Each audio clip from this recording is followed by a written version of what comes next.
ओपनक्लो run time को tight कर रहा है, क्रोम प्रॉम्प्ट्स को रीयूजेबल टूल्स में बदल रहा है।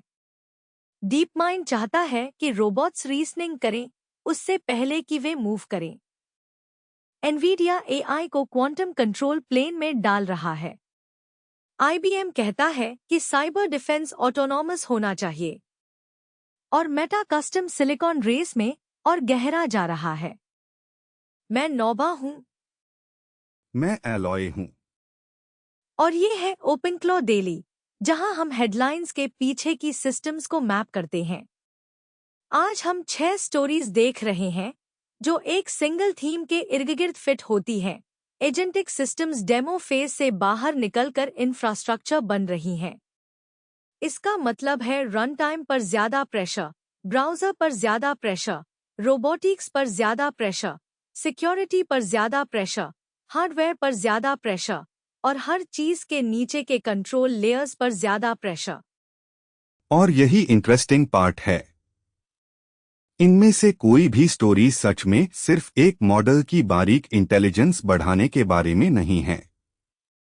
ये सब उस बारे में है कि जब एआई वर्कफ्लोज में, ऑपरेटिंग एनवायरनमेंट्स में, मशीन्स में, एंटरप्राइज डिफेंस में और मॉडल के नीचे की सप्लाई चेन में एम्बेडेड हो जाती है तो क्या होता है। कैपेबिलिटी स्टोरी सच है, लेकिन आर्किटेक्चर स्टोरी वह जगह है जहां लास्टिंग लेवरेज है। स्टोरी एक है ओपनक्लो v2026.4.14 और यही वो रिलीज है जो इसलिए मैटर करता है क्योंकि ये फ्लैशी थिएटर पर डिपेंड नहीं करता। ये एक quality heavy run time release है, वो तरह का अपडेट जो एक एजेंट प्लेटफॉर्म को रियल लोड के नीचे, रियल चैनल्स में, कम सरप्राइजिंग फेलियर मोड्स के साथ ज्यादा डिपेंडेबल बनाता है। हेडलाइन एडिशन है GPT-5.4 फैमिली के लिए फॉरवर्ड कॉम्पैक्ट सपोर्ट, जिसमें GPT-5.4 प्रो भी शामिल है, इससे पहले कि हर अपस्ट्रीम कैटलॉग और metadata surface fully catch up करे। अगर आप सिर्फ मॉडल लिस्ट में नेम्स देखें तो ये छोटा लग सकता है, लेकिन ये मैटर करता है क्योंकि मॉडल सरफेसेस अब उस स्पीड से मूव कर रही हैं जिस स्पीड से ज्यादातर tooling layers around them move करती हैं।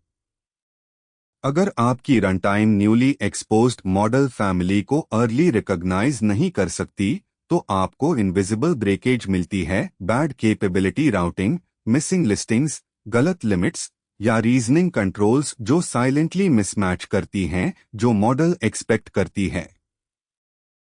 और इनविजिबल ब्रेकेज वो टाइप है जो सबसे तेजी से ट्रस्ट को डैमेज करता है। यूजर बस सिस्टम को फ्लेकी, इनकंसिस्टेंट या इनकम्प्लीट फील करता है। एक मैच्योर रन टाइम को उन एज ट्रांजिशंस को क्लीनली हैंडल करने होते हैं। तो फॉरवर्ड कॉम्पैक्ट सिर्फ कॉन्वीनियंस नहीं है, ये ऑपरेशनल रेजिलियंस का हिस्सा है। इस रिलीज में एक स्ट्रॉन्ग चैनल और सेफ्टी थ्रेड भी है। टेलीग्राम टॉपिक नेम्स अब लर्न्ड और सरफेस्ड किए जा सकते हैं ह्यूमन रीडेबल कॉन्टेक्स्ट के रूप में क्रिप्टिक थ्रेड आइडेंटिफायर्स की जगह। डिस्कॉर्ड नेटिव /स्टेटस अब रियल स्टेटस कार्ड रिटर्न करती है फेक लुकिंग सक्सेस फॉलबैक की जगह।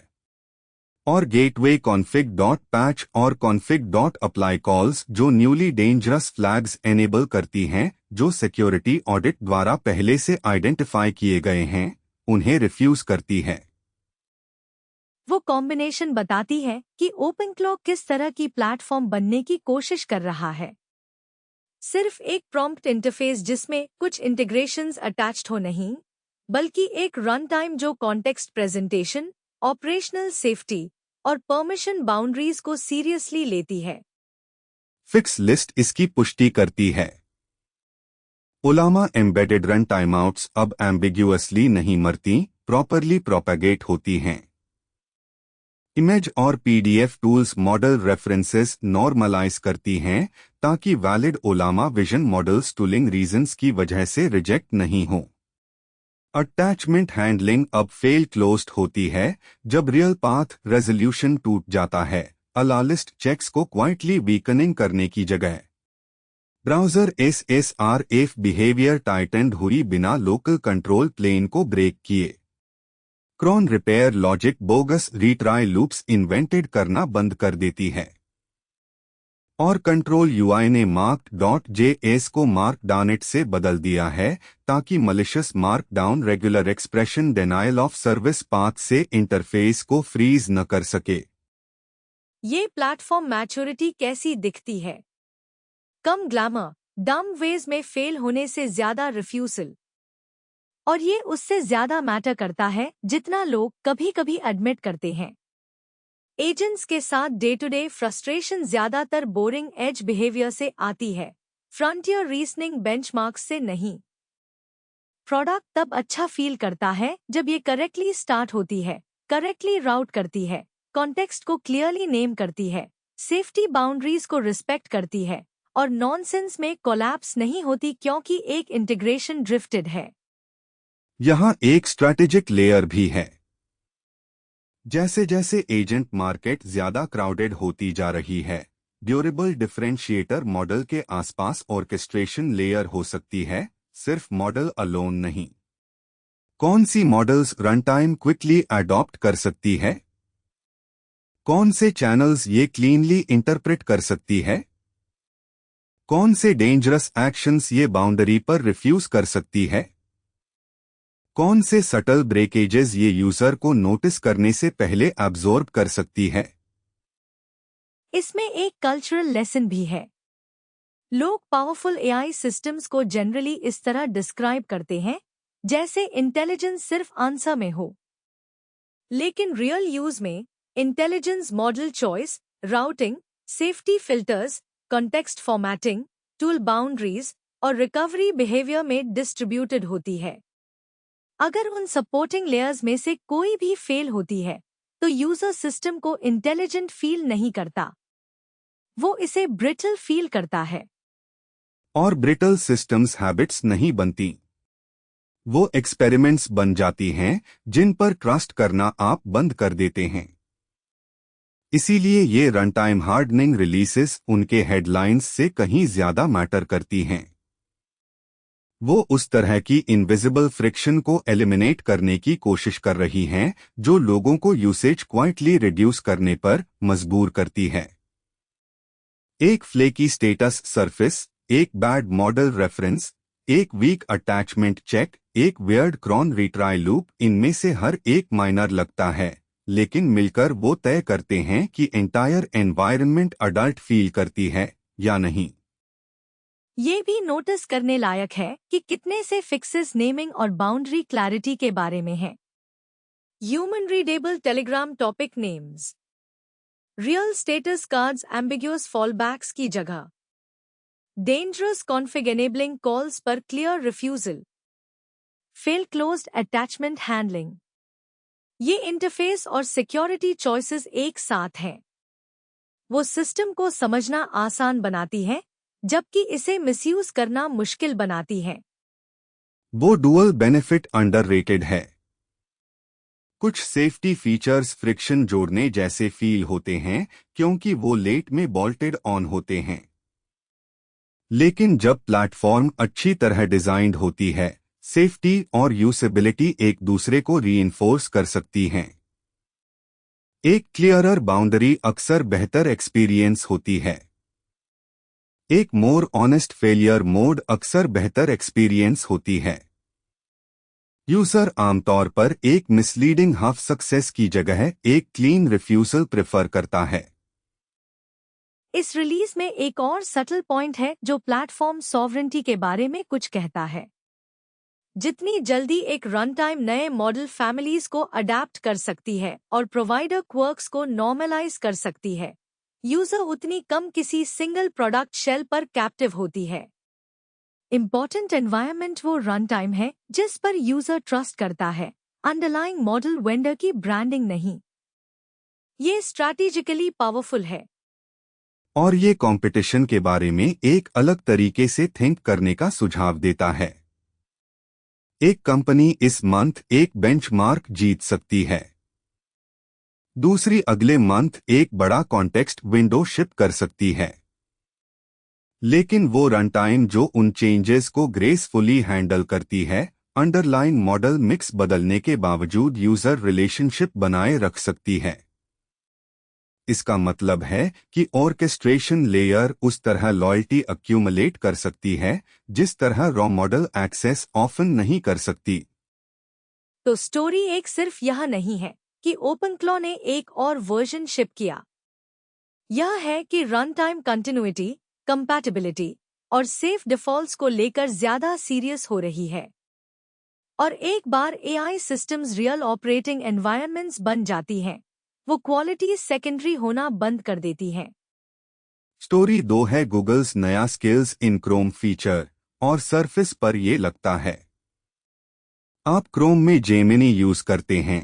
आप एक प्रॉम्प्ट फाइंड करते हैं जो अच्छा काम करता है, और अब आप इसे एक स्किल के रूप में सेव कर सकते हैं और बाद में एक क्लिक से फिर से रन कर सकते हैं। लेकिन उसके नीचे प्रोडक्ट डायरेक्शन उस फीचर से बड़ा है। ब्राउज़र में एआई वन ऑफ प्रॉम्प्टिंग से रीयूजेबल पर्सनल वर्कफ्लोज की तरफ शिफ्ट हो रही है। असिस्टेंट से बार बार सेम टास्क करने के लिए जबरदस्ती कहने की जगह यूजर एक अच्छे प्रॉम्प्ट को एक ड्यूरेबल टूल में बदल सकता है। गूगल कहता है कि वो सेव्ड स्किल्स उस पेज के खिलाफ रन कर सकते हैं जो आप देख रहे हैं, और अन्य सिलेक्टेड टैब्स के खिलाफ, और ये एक स्टार्टर लाइब्रेरी भी शिप कर रहा है टास्क्स के लिए, जैसे प्रोडक्ट्स की तुलना करना, इंग्रेडिएंट्स को ब्रेक डाउन करना और शॉपिंग वर्क फ्लोज में मदद करना। ये मैटर करता है क्योंकि ये ब्राउज़र को एक लाइटवेट ऑटोमेशन सरफेस में बदल देता है। एंटरप्राइज सेंस में एक फुल एजेंट प्लेटफॉर्म नहीं, लेकिन चैट साइड बार से ज्यादा। और कंसेप्चुअली ये प्रॉम्प्टिंग और टूलिंग के बीच एक ब्रिज है। एक अच्छा प्रॉम्प्ट पहले एक तरह का परफॉर्मेंस था। आपको याद रखना होता था कि कैसे पूछना है, क्या इंक्लूड करना है, कौन सा कॉन्टेक्स्ट अटैच करना है, और फिर उम्मीद करनी होती थी कि रिजल्ट कंसिस्टेंट होगा इनफ कि मेंटली रीयूज किया जा सके। स्किल्स उसे इंटरफेस में रीयूजेबल बनाती हैं। ब्राउज़र आपके लिए टास्क शेप को याद करना शुरू कर देती है। अगर ये स्टिक करता है तो ये यूजर बिहेवियर को बदलता है। प्रॉम्प्टिंग इम्प्रोवाइजेशन जैसा कम हो जाता है और पर्सनल टूलकिट असेंबल करने जैसा ज्यादा। आप सिर्फ मॉडल के साथ कॉन्वर्सेशन नहीं कर रहे, आप प्रोग्रेसिव रूप से रिपीटेबल ब्राउज़र नेटिव ऑपरेशंस का एक सेट ऑथर कर रहे हैं। गूगल ये भी एम्फसाइज करता है कि स्किल्स एग्जिस्टिंग क्रोम सिक्योरिटी और प्राइवेसी सेफगार्ड्स के अंदर सेट करती हैं, जिसमें सेंसिटिव एक्शन से पहले कॉन्फर्मेशंस शामिल हैं, जैसे ईमेल भेजना या कैलेंडर इवेंट्स ऐड करना। और ये बताता है कि प्रोडक्ट टीम समझती है कि वे किस थ्रेशहोल्ड पर पहुंच रही हैं। जिस मोमेंट ब्राउज़र एआई रिपीटेबल हो जाती है, वो ऑपरेशनल भी हो जाती है। रिपीटेबिलिटी यूजफुलनेस बढ़ाती है, लेकिन ये हाई कॉन्सिक्वेंस एक्शंस के आसपास परमिशन बाउंड्रीज और एक्सप्लिसिट कंफर्मेशन की जरूरत को भी बढ़ाती है। यही बड़ा लेसन है। ब्राउज़र शायद सबसे मास मार्केट एजेंट सरफेस बनने वाली है, प्रीसाइसली क्योंकि इसमें पहले से यूजर का रीडिंग, शॉपिंग, कंपेयरिंग और कोऑर्डिनेटिंग बिहेवियर है। अगर आप उस एग्जिस्टिंग सरफेस पर रिपीटेबल एआई ऑपरेशंस लेयर कर सकते हैं, तो आपको लोगों को एक बिल्कुल नया एनवायरनमेंट सिखाने की जरूरत नहीं है। आप उस एक को अपग्रेड करते हैं जिसमें वो पहले से लिव करते हैं। इस फीचर के अंदर एक बिहेवियरल शिफ्ट भी छिपा है। एक बार एक प्रॉम्प्ट सेव और रिरन किया जा सकता है, यूजर इसे कॉन्वर्सेशन जैसा कम और अपना टूल ज्यादा इवैल्यूएट करना शुरू करता है। ये कंसिस्टेंसी के आसपास एक्सपेक्टेशंस को बदलता है। एक वन ऑफ चैट अप्रॉक्सिमेट हो सकती है और फिर भी चार्मिंग फील हो सकती है। एक सेव्ड स्किल डिपेंडेबली इनफ होनी चाहिए कि रेपिटेशन के लायक हो। जिसका मतलब है कि प्रोडक्ट चैलेंज अब सिर्फ लैंग्वेज क्वालिटी नहीं रही, ये पैकेजिंग, डिस्कवरेबिलिटी, गार्डरेल्स और रिपीटेबिलिटी है। ब्राउज़र एक जगह बनती जा रही है जहां एआई इंटरैक्शंस माइक्रो वर्कफ्लोज में हार्डन हो सकते हैं। और एक बार ऐसा होता है, डिजाइन क्वेश्चन बिकम्स, आप लोगों को लाइटवेट ऑटोमेशन बिल्ड करने कैसे दें बिना हर पेज इंटरैक्शन को रिस्की या ओपेक फील कराएं। स्टार्टर लाइब्रेरी उसी रीजन से मैटर करती है। ज्यादातर यूजर्स एक ब्लैंक पेज से अपना पहला यूजफुल ब्राउजर वर्कफ्लो इन्वेंटेड नहीं करेंगे। उन्हें टेम्पलेट्स चाहिए जो डेमॉन्स्ट्रेट करें कि एक गुड रीयूजेबल इंटरैक्शन कैसा दिखता है। Product comparison, ingredient analysis, shopping assistance वो familiar टास्क्स हैं क्लियर वैल्यू के साथ। वे यूजर्स को सिखाते हैं कि रीयूजेबल एआई पैटर्न्स में कैसे थिंक करना है। और अगर वो पैटर्न्स कॉमन हो जाते हैं, ब्राउजर एक तरह की पर्सनल ऑपरेशंस लेयर बन जाती है। एंटरप्राइज ऑटोमेशन प्लेटफॉर्म्स जितनी हैवी नहीं, लेकिन चैट जितनी डिस्पोजेबल भी नहीं। एक यूजर के पास कंपैरिजन, समराइजेशन, एक्सट्रैक्शन, प्लानिंग और टैब्स में एक्शन के लिए रिपीटेबल स्किल्स की एक शेल्फ हो सकती है। ये ब्राउजर असिस्टेंट क्या हो सकती है, उसका एक मीनिंगफुल एक्सपांशन है।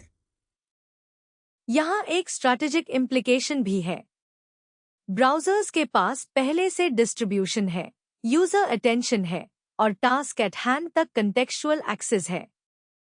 अगर वे प्रॉम्प्ट्स को टूल्स में बदलने की सबसे आसान जगह भी बन जाते हैं, तो वे काफी बिहेवियर एब्जॉर्ब कर सकती हैं जो अदरवाइज सेपरेट एजेंट प्रोडक्ट्स में चली जाती। ब्राउजर मेनस्ट्रीम एआई ऑटोमेशन के लिए सबसे नेचुरल एवरीडे होम बन सकती है।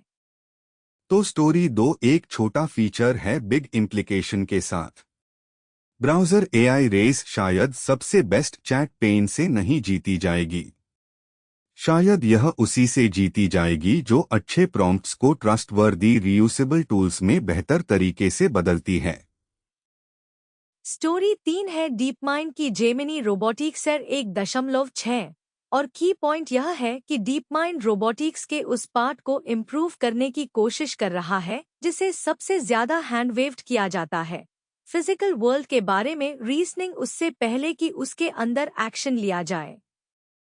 डीप माइंड के अकॉर्डिंग नया version special reasoning, multiview understanding, task planning, pointing, counting और सक्सेस डिटेक्शन को इम्प्रूव करता है। सबसे इंटरेस्टिंग एडिशन है इंस्ट्रूमेंट रीडिंग। मॉडल अब रोबोट्स को गॉजेस और साइट ग्लासेस इंटरप्रेट करने में मदद कर सकता है और ये कैपेबिलिटी रिपोर्टेडली बोस्टन डायनामिक्स के कोलैबोरेशन से आई है। ये मैटर करता है क्योंकि ये सेंटर ऑफ ग्रेविटी को टॉयटेबल डेमो से हटाकर इंडस्ट्रियल और ऑपरेशनल एनवायरनमेंट्स की तरफ शिफ्ट करता है। एक काउंटरटॉप पर बनाना पड़ना एक तरह का परसेप्शन टास्क है। एनालॉग इंस्ट्रूमेंट्स के थ्रू इक्विपमेंट की स्टेट पढ़ना दूसरी तरह का है। एक बार रोबोट गॉजेस, वॉल्व्स या इंडस्ट्रियल इंडिकेटर्स इंटरप्रेट करने में मदद कर सकता है। आप फैक्ट्रीज, फैसिलिटीज, लैब्स और इंफ्रास्ट्रक्चर सेटिंग्स में रेलेवेंट वर्कफ्लोज के बहुत करीब पहुंच जाते हैं। और ये उस बारे में कुछ बदलता है जो हम फिजिकल वर्ल्ड में एजेंटिक इंटेलिजेंस का मतलब समझते हैं। ये सिर्फ मूवमेंट के बारे में नहीं है, ये जजमेंट के बारे में है। क्या सिस्टम मल्टीपल व्यूज से सीन देख सकती है, स्टेट इन्फर कर सकती है, रेलेवेंट आइटम्स काउंट कर सकती है, एक्यूरेटली पॉइंट कर सकती है, सीक्वेंस प्लान कर सकती है और फिर डिसाइड कर सकती है कि टास्क एक्चुअली सक्सीडेड या नहीं। डीप माइंड मॉडल को जेमिनी एपीआई और एआई स्टूडियो थ्रू एक्सपोज भी कर रहा है, जो इसे एक रिसर्च डेमो से ज्यादा बनाता है। ये एक डेवलपर सर्फेस बन जाता है और ये इम्पॉर्टेंट है क्योंकि एम्बॉडीड रीजनिंग तब फास्टेस्ट इम्प्रूव होती है जब ये प्रेस रिलीज स्टेज से एस्केप करती है और डाइवर्स रियल टास्क्स के खिलाफ ट्राई होती है। यहाँ एक बड़ा पैटर्न भी है। एजेंटिक एआई में नेक्स्ट स्टेप सिर्फ बेटर कोड जनरेशन और बेटर चैट नहीं है। ये फिजिकल एनवायरनमेंट के बारे में बेटर जजमेंट है। सिस्टम को समझना होता है कि वो क्या देख रही है, कौन सी स्टेट मैटर करती है, कौन सा एक्शन सेंस करता है और एक बार एक्शन कंप्लीट हो जाए तो क्या सक्सेस काउंट होता है? यहाँ रोबोटिक्स प्रोग्रेस कैसे मेजर होती है, इसमें एक फिलोसॉफिकल शिफ्ट भी है। लंबे समय तक पब्लिक इमेजिनेशन मोशन पर इटसेल्फ फोकस थी। क्या रोबोट वॉक कर सकती है, ग्रास्प कर सकती है, बैलेंस कर सकती है, या स्मूथली इनफ मूव कर सकती है कि हमें इम्प्रेस करे? लेकिन कई रियल टास्क के लिए डीपर बॉटलनेक इंटरप्रिटेशन है। क्या सिस्टम जो वो देख रही है उसे समझ सकती है इनफ कि राइट एक्शन चूज करे और नोटिस करे कि एक्शन ने काम किया या नहीं? इंस्ट्रूमेंट रीडिंग एक अच्छा एग्जाम्पल है क्योंकि ये एग्जैक्टली सही तरीके से मंडेन है। Real environments dials, gauges, fluid levels, indicator lights और सटल फिजिकल क्यूज में एनकोडेड स्टेट से भरी हैं। अगर एक मॉडल एक रोबोट को उन सिग्नल्स को रिलायबली इंटरप्रेट करने में मदद कर सकती है तो ये मेंटेनेंस, इंस्पेक्शन, इंडस्ट्रियल ऑपरेशंस और सेफ्टी वर्कफ्लोज में काफी ज्यादा यूजफुल हो जाती है। मल्टीव्यू अंडरस्टैंडिंग उसी तरीके से मैटर करती है। एक फिजिकल सीन अक्सर एक एंगल से एम्बिग्युअस होती है। एम्बॉडीड रीजनिंग तब स्ट्रॉन्गर होती है जब मॉडल मल्टीपल व्यूज को एक स्टेबल पिक्चर में कनेक्ट कर सकती है कि क्या एग्जिस्ट्स, कहाँ है, किस कंडीशन में है और नेक्स्ट कौन सा एक्शन सीक्वेंस सेंस करता है। ये उतना ही करीब है जितना तरीका मनुष्य एक्चुअल तरीके से वर्ल्ड में रीजन करते हैं। और सक्सेस डिटेक्शन शायद सबसे अंडररेटेड कैपेबिलिटी है। कई सिस्टम्स एक एक्शन अटेम्प्ट कर सकती हैं। कम सिस्टम्स जज कर सकती हैं कि टास्क एक्चुअली कंप्लीट है या नहीं। क्या स्विच राइट पोजीशन में मूव हुई? क्या ऑब्जेक्ट वहीं पर एंडेड अप जहां इंटेंडेड थी? क्या गेज अब नॉर्मल रेंज में है? वो फीडबैक लूप ही मोशन को कॉम्पिटेंट वर्क से सेपरेट्स करती है। तो स्टोरी 3 सच में रोबोटिक स्पेक्टिकल से ऑपरेशनल परसेप्शन की तरफ मूव करने के बारे में है। अगर ये कैपेबिलिटीज इंप्रूव करती रहती हैं, तो रोबोट्स के लिए मॉडल लेयर नॉवेल्टी ब्रेन जैसी कम और रियल वर्ल्ड वर्क के लिए यूजेबल रीजनिंग कंपोनेंट ज्यादा दिखती है। स्टोरी 4 है एनवीडिया इजिंग, जिसे एनवीडिया पहले ओपन एआई मॉडल्स फैमिली के रूप में बुलाता है क्वांटम प्रोसेसर कैलिब्रेशन और क्वांटम एरर करेक्शन डिकोडिंग के लिए। वो सेंटेंस स्पेशलाइज्ड लगता है, लेकिन स्ट्रैटेजिक पॉइंट बड़ा है। क्वांटम कंप्यूटिंग का सिर्फ हार्डवेयर चैलेंज नहीं है, इसका कंट्रोल चैलेंज है। हार्डवेयर फ्रैजाइल है, नॉइजी है और स्केल करना मुश्किल है। तो सवाल सिर्फ यह नहीं है कि बेटर क्वांटम सिस्टम्स कैसे बिल्ड करें, बल्कि यह कि उन्हें कैलिब्रेट, इंटरप्रेट और करेक्ट करने की स्पीड और एक्यूरेसी कैसे बढ़ाएं ताकि वे यूजफुल बने। एनवीडिया का क्लेम है कि एआई उस कंट्रोल लेयर का हिस्सा बन सकती है मेजरमेंट्स पढ़कर, कैलिब्रेशन में मदद करके और एरर करेक्शन के दौरान डिकोडिंग की स्पीड और एक्यूरेसी इंप्रूव करके। ये कहती है कि मॉडल्स कुछ टास्क्स पर ट्रेडिशनल अप्रोचेस को आउट परफॉर्म कर सकती हैं, सर्टेन डिकोडिंग कॉन्टेक्स्ट्स में रफली 2.25 गुना तेज परफॉर्मेंस और 3 गुना हायर एक्यूरेसी के क्लेम्स के साथ। यह बाद में हर परफॉर्मेंस क्लेम होल्ड करती है या नहीं, ये उस डायरेक्शन ऑफ ट्रैवल से कम इम्पॉर्टेंट है। एआई कॉम्प्लेक्स सिस्टम्स के ऑपरेटिंग लेयर में गहराई से जा रही है। सिर्फ एक साइडकार असिस्टेंट जो रिजल्ट्स पर कमेंट्स करती है नहीं, बल्कि उस मशीनरी का हिस्सा जो सिस्टम को फंक्शन करने में मदद करती है। और इसीलिए ये मैटर करता है कि मॉडल्स ओपन हैं। ये लैब्स और कंपनीज को इसके साथ ऐसा इंफ्रास्ट्रक्चर ट्रीट करने की इनवाइट करता है जिसे वे इंस्पेक्ट, अडैप्ट और बिल्ड ऑन कर सकते हैं। एनवीडिया कहता है कि groups including Harvard, Fermilab, Berkeley's advanced quantum test bed और कमर्शियल प्लेयर्स पहले से स्टैक के पार्ट्स अडॉप्ट कर रही हैं। इसमें एक डीपर सिस्टम्स लेसन भी है। एआई के कुछ सबसे वैल्यूएबल यूजर्स शायद वो नहीं है जो सबसे ब्यूटीफुल तरीके से बोलती हैं। शायद वो हैं जो टेक्निकल फीडबैक लूप्स के अंदर सिट करती हैं, और क्वाइटली कैलिब्रेशन, करेक्शन और ऑपरेशनल स्टेबिलिटी इंप्रूव करती हैं। वो डिप्लॉयमेंट्स लोगों को पब्लिकली विजिबल कम होती हैं, लेकिन उनका एंटायर फील्ड्स पर आउटसाइज्ड इम्पैक्ट हो सकता है जो वे करने में सक्षम हैं। क्वांटम कंप्यूटिंग एक परफेक्ट एग्जाम्पल है क्योंकि ड्रीम हमेशा नॉइजी हार्डवेयर के प्रैक्टिकल डिफिकल्टी से कॉन्स्ट्रेन्ड रहा है। अगर एआई उस कंट्रोल प्रॉब्लम को ज्यादा मैनेजेबल बनाने में मदद कर सकती है तो ये प्रोग्रेस की पेस को इन्फ्लुएंस करती है, बिना खुद हेडलाइन ऑब्जेक्ट बने। ये एनेबलिंग सबस्ट्रेट का हिस्सा बन जाती है। ओपन मॉडल्स उसीलिए मैटर करती हैं क्योंकि फ्रंटियर टेक्निकल कम्युनिटीज ऑफन इंस्पेक्टेबिलिटी को पॉलिश से ज्यादा नीड करती हैं। रिसर्चर्स और ऑपरेटर्स जानना चाहते हैं कि सिस्टम क्या कर रही है, इसे कैसे अडेप्टेड किया जा सकता है और क्या ये स्पेशलाइज्ड वर्कफ्लो में ट्रस्टेड मानी जा सकती है। एक ओपन मॉडल फैमिली उस एनवायरनमेंट को एक सील्ड ब्लैक बॉक्स से बेटर फिट कर सकती है, स्पेशली जब प्रॉब्लम डोमेन अभी भी क्विकली इवॉल्व हो रही है।